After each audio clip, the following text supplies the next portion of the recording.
Navabandar surveillance ટીમે હોડીના machine ચોરીનો undetected ગુનો ઉકેલ્યો.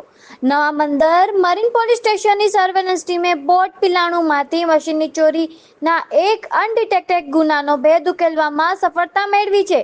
આ ગુનામાં સંડોવાયેલા એક ઈસમને ચોરીના મુદ્દામાલ સાથે ઝડપી પાડવામાં આવ્યો છે.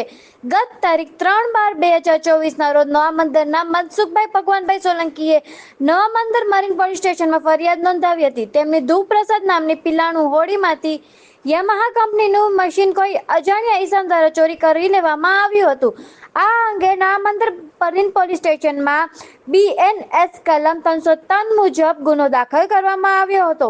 નવાબંદર પોલીસ સ્ટેશનના સર્વેલન્સ સ્કોડના કર્મચારીઓ પેટ્રોલિંગમાં હતા. તે દરમિયાન પોલીસ હેડ કોન્સ્ટેબલ PP બાંભડિયા, જીતેશકુમાર દમડિયા અને પોલીસ કોન્સ્ટેબલ સંદીપભાઈ ઝણકાટની સંયુક્ત ખાનગી બાતમીના આધારે ચોરી સંડોવાયેલા નવાબંદર ગામના આરોપી અરીફ ઉર્ફે સુરી મંસૂરી મુંદાબા સાથે પકડી પાડવામાં આવ્યો હતો. રિપોર્ટર અબ્દુલ ગાંચી, ઉના.